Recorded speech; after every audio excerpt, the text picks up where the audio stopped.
Of La Penta, it's WICR. Hello, everyone. Welcome back to the Sports Vault. I am your host with the most, Jersey Joe Archino, and sometimes in life you've just got to drop the mic, and that is exactly what the San Antonio Spurs have done so far. I gotta be honest, it has been an incredible fun time following all of the off-season moves, all of the contracts we've been seeing in the NBA. We're seeing a lot of money, and obviously the landscape of the NBA is going to change with just the collective salaries of all the teams and all this money from the TV deals coming up. And we're really seeing players are getting paid, and it's a lot of fun, to be honest. I'm enjoying it a lot.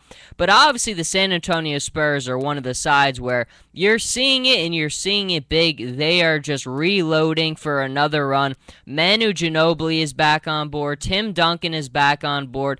And obviously the highlight so far has been LaMarcus Aldridge. Now, to me, LaMarcus Aldridge is a game changer. I think when you look at his versatility, he's by far one of the most versatile players in basketball in the world. I mean, you look at the way that he uses his size, the way that he can hit perimeter shots. He's a big man who can play any position on the floor, really. I mean, he can nail shots from all over the place. Him and Chris Bosh, to me, are what big men have to be able to do today. You have to be able to stretch the floor. You have to be able to create your own shot. You have to be able to create matchup problems from any position on the court. And that's something LaMarcus really can do. He can post up and he can hit you and kill you at the basket. He can hit you with the most perimeter shots. The most exciting thing that I think you've got to think about is how is Pop going to use him? Obviously, Popovich is one of the most creative minds we've ever seen in the game. The way that he just runs his team, and it's honestly, it's a well-oiled machine. It's the San Antonio Spurs system. It's a system that wins. It's won a lot, and I think clearly he's got a role in vision, and I just think once we see this lineup with LaMarcus Aldridge kind of being that centerpiece and everything else going around, revolving around him, it's going to have just be a dynamic weapon and a dynamic machine, and I think the efficiency, that's the thing that has me most excited is maybe LaMarcus, the only criticism you could have given him is not always the most efficient player. But I think now that you look and you see what Pop is going to do, he's going to bring that efficiency. He's not going to be taking bad shots. He's going to be a much, much better basketball player playing in the Spurs system, playing under Greg Popovich. I think the possibilities are endless. And clearly another one as of yesterday, David West giving up $12 million with the Pacers and taking the veteran minimum of $1.4 million to sign with the Spurs. And I think you got to respect the heck out of it. And for me, clearly, I mean, look, when you watch the Eastern Conference Finals the last 2 years, you really saw David West, how important I mean, the guy's just always been one of the toughest players in the NBA. Just a guy who just plays, does things the right way.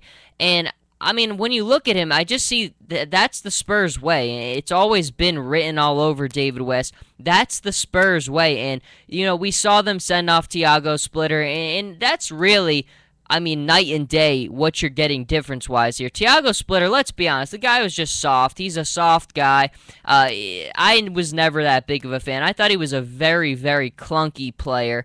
And now you bring in a guy like David West, where in an incredibly difficult Western Conference, you need a veteran guy who's going to bring a toughness like that. A guy who, again, has kind of a nice skill set, a guy who can post you up and drive to the basket, very strong. I mean, man, when he drives to the basket, you can just tell that he's put in everything he has into it. And then he's got the potential to hit those mid-range shots as well. Another very nice piece to the Spurs team, and that conversation is now shifted because we have seen so many players getting their contract extensions. Clearly, Kawhi Leonard is one of those guys getting, I think it was a 5-year, $90 million deal, something like that. But to me, Kawhi Leonard's the real deal. There were a lot of talks about, is this guy kind of more a system player for the Spurs? And I think that's definitely part of it. I mean, we did see before he went to the Spurs, nobody really knew who Kawhi Leonard was.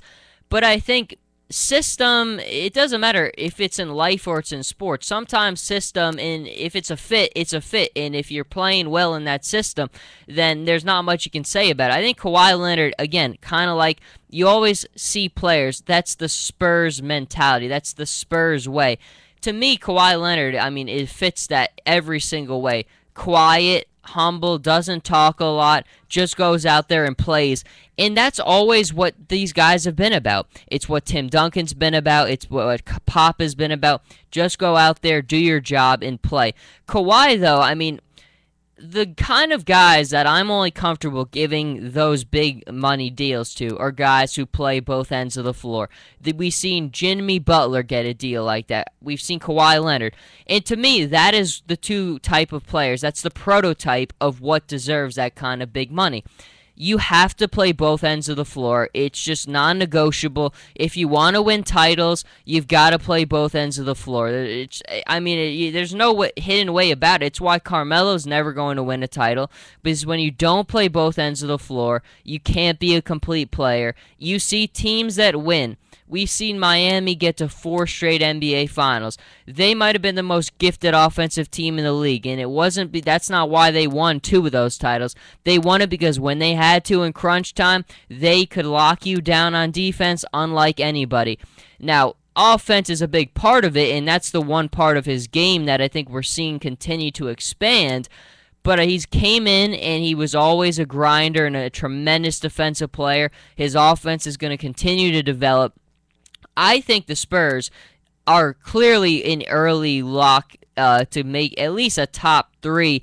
And a lot of people now, the conversation is going was, well, are they early favorites to win the title, to at least get to the NBA Finals? And look, at this point, I think you've got to say you can't take it away from Golden State yet because of just still all the depth. They're returning the significant majority of their players. Draymond Green is locked up, so the core of their team isn't going anywhere, and they still have the youth. They still are just, I mean, you've got to think what Steve Kerr did in year 1, dramatically changing that team defensively. They're only going to become a more aggressive, better defensive team next year. We know they can shoot the lights out, and they're the best offensive team in basketball. They're only going to get better, but I think the Spurs are right there. I actually picked at the beginning when we made our playoff predictions, I thought it was going to be Cavs-Spurs.